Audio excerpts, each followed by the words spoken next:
But you see then, once we are up against this possibility that the distinction between what we do and what happens to us is obliterated. And therefore we would say with Hindus and Buddhists that if I run into a catastrophe, it is my karma. You see, that means far more than that it is a punishment for something I did wrong in the past. That is a legalistic view of karma. But a naturalistic or organic view of karma is, in fact, that what happens to me is what I do. And that in a certain sense, I want what happens to me. We can use want, notice how we use this word. It means to desire and it means to lack or to need. We say to somebody, you're wanting, you're deficient in something that you need. So it's rather alarming, really, when you consider it, that you always get what you want, invariably. Even though you may think that it's entirely opposed to your wishes.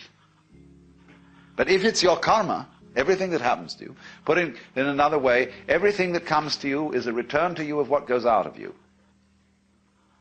Yes, obviously, that's absurd. If you confine the definition of yourself to your voluntary, conscious behavior. That's a ridiculous definition of oneself. Oneself, by any stretch of the imagination, must involve far more than the conscious and voluntary aspects of our behavior. And if we see that it involves intimately and inescapably the behavior of what we call the other, the not-self, the environment, and see that these two are moving together like the two sides of the snake when it swims, then you get a very curious feeling. You have to be careful of it if you've got a Western background. Because, and this is what happens to a lot of people who play around with psychedelic chemicals, there are many, many cases of inflation among these people. That is to say, when you get this sensation that the two sides of the world, the inside and the outside, are moving together, you may think, I am ruling it. I am God in the Western sense of the word. Therefore, your ego, instead of being, as it were, integrated and transcended with all this process, merely assumes vast dimensions, has megalomania, is blown up by the mystical experience. And so you get the holier-than-thou people going around who seem to think that they're above all human conventions and have no obligations to anyone or anything, because they're divine and they can do as they damn please.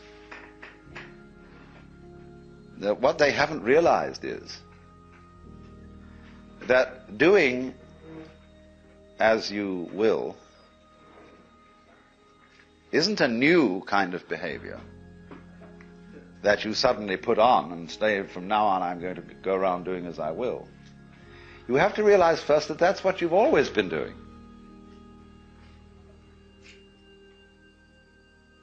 And you can look at this from a very simple point of view.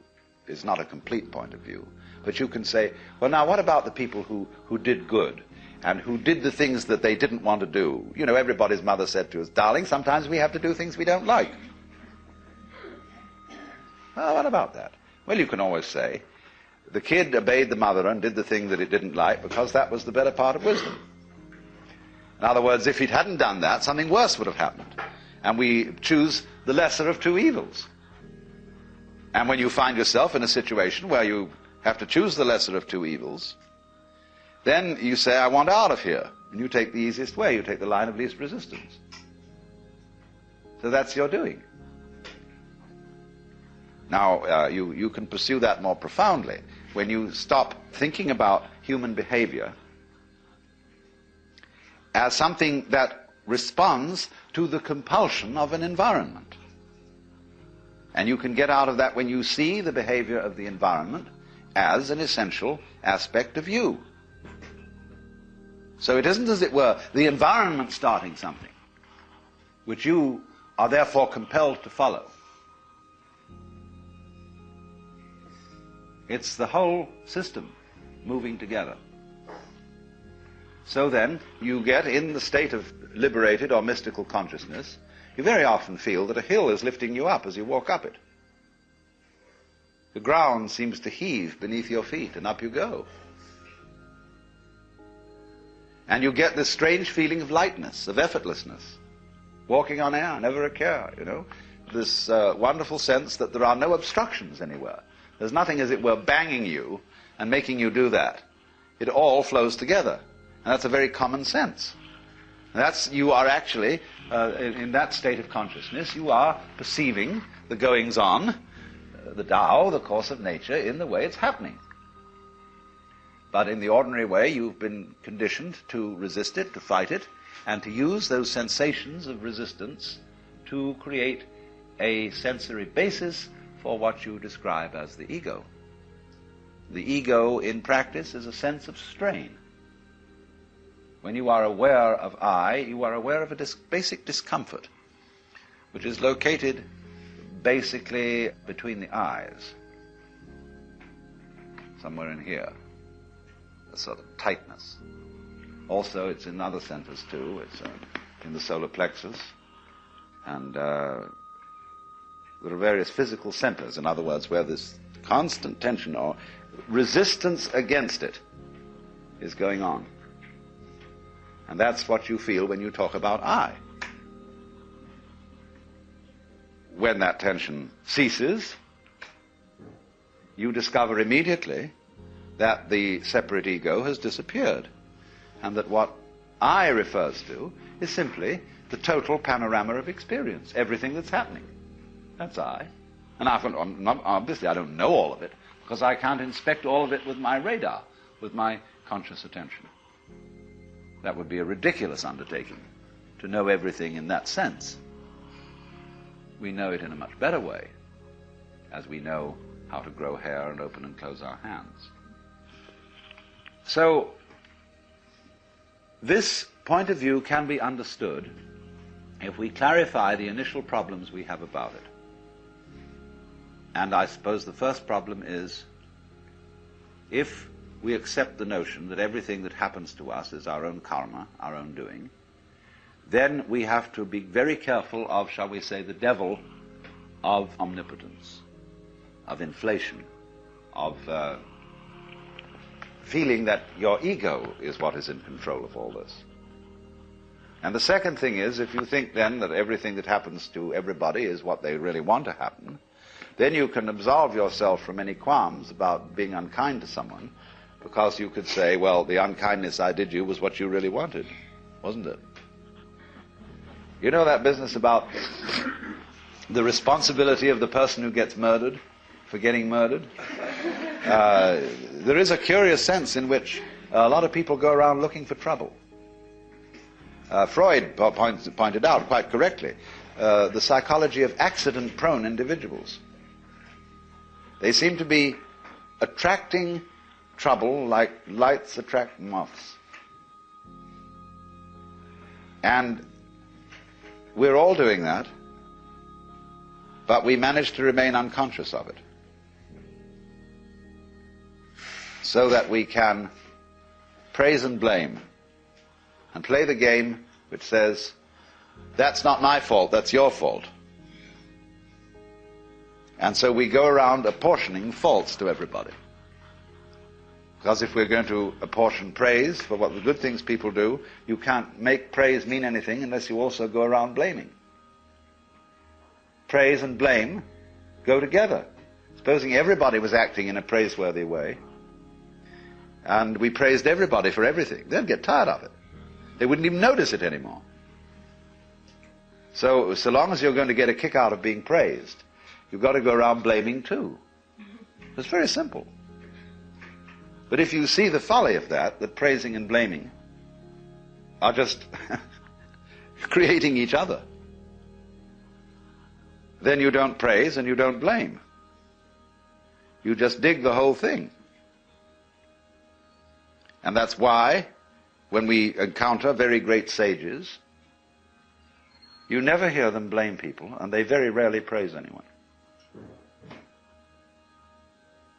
You try to start gossip in the presence of such a person, and you make a derogatory comment about someone. It's as if you had thrown a rock into a well and heard no splash. And a funny feeling, because that you get no response. You get no agreement. And if you praise somebody, there's also likely nothing to be said, except perhaps some remark that, of course, you're praising the beloved in all its manifestations. And this disconcerts some people terribly.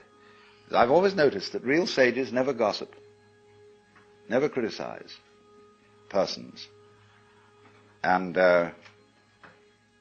because they understand so well. The French saying,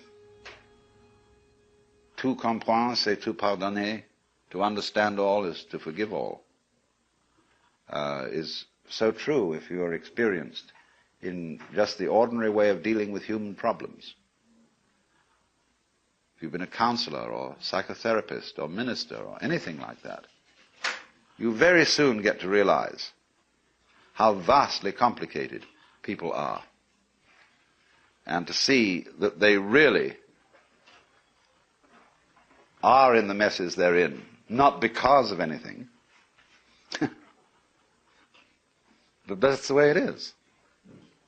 And you stop blaming people, and because you don't blame people, you have open ears, and people come and seek your advice. Because they don't want to come to someone who's a counselor who will bawl them out. It's like dentists who simply accept the fact that people really don't take care of their teeth, and realize that the job of a dentist is precisely to look after people who can't be bothered to take care of their teeth. That's why he's in business. So a good dentist doesn't bawl his patients out because they didn't do this, that, and the other. Just accept it. Same with doctors. They know perfectly well that nobody's going to live by the rules of health. And they're very vague as to what they are. And, there's every kind of theory about how you ought to live and what is healthy, but they change in fashion. And you ought to eat this kind of diet in 1921. But by the time it's 1930, they've changed their ideas altogether. And by the time it's 1960, it's back again to a mixture between 1921 and 1894. Something like that. You see, it's always changing. So, while the rules that are not so...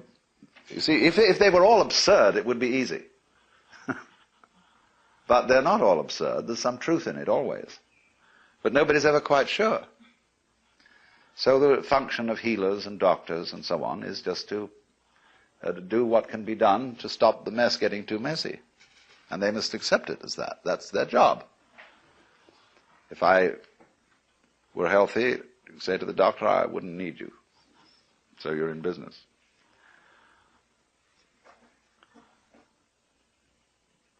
Now, what about it then? We have difficulty in seeing this mutuality of our relationship to the rest of the world because it's contrary to common sense, contrary to the way we've been brought up. And therefore we have what I would call an initial intellectual block to understanding it, quite apart from any emotional blocks or anything of that kind. But obviously, we must overcome that intellectual block if we're going to go any further and actually realize and feel this way of life's working in this relationship between what you do and what happens to you.